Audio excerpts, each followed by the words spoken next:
banyan tree का बहुत relevant एक अच्छा रेफरेंस दिया है, एंशिएंट रेफरेंस दिया है, राइट फ्रॉम जब शिव जी पार्वती जी को रामायण की कहानी बताते हैं एक banyan ट्री के नीचे, बुद्ध जी मेडिटेट करते हैं बोधि ट्री के नीचे जो उसी banyan ट्री फैमिली से आता है।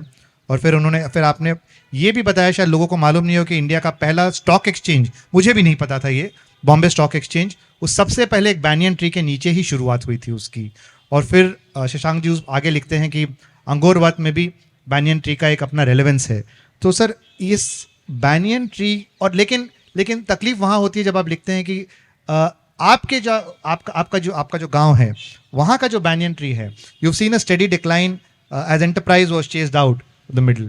सो एक तो इसका हमारा कल्चरल रेलेवेंस क्या है, और इसको हम उद्यमिता के जो आपका जो कॉन्सेप्ट है उससे आप कैसे इसको जोड़ रहे हैं? Banyan is a national tree.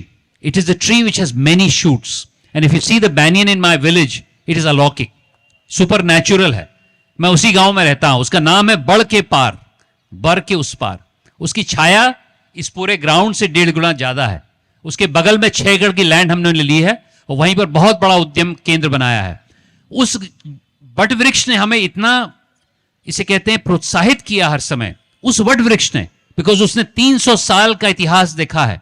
जब मेरे बाबा के परबाबा 1777 में थे तब वो प्राणी जीवित था, और आज की तारीख में वही जो आप बात कह रहे हैं, उसने पतन देखा, पूर्वांचल का पतन देखा। उस समय हमारे जीडीपी, विश्व की जीडीपी का 20% था, आज वो 3% होके अब धीरे धीरे बढ़ रहा है। तो मैंने उसमें बताया है कि 6 जनरेशंस में वही पतन हुआ हमारे छोटे गांव शहरों का, और वहीं पर मुंबई स्टॉक एक्सचेंज, मुझे कोई दिक्कत नहीं है मुंबई स्टॉक एक्सचेंज में, मैं समझता हूं दोनों होना चाहिए, लेकिन पिछले 200-250 साल तक मुंबई स्टॉक एक्सचेंज, जो कि एक बरगद के नीचे था, बढ़ता गया, और मेरा जो हमारे गांव का जो बरगद का पेड़ है वो बहता गया। इस प्रकार से आइए मिलजुल के अगले अमृत काल में हम लोग इस ऐसी उद्यमिता का निर्माण करें जो, जैसा आपने बोला, इंक्लूसिव हो, जो धार्मिक रिलीजन कहता है कि एक व्यक्ति का लाभ नहीं हो, शुभ लाभ हो, सबका लाभ हो।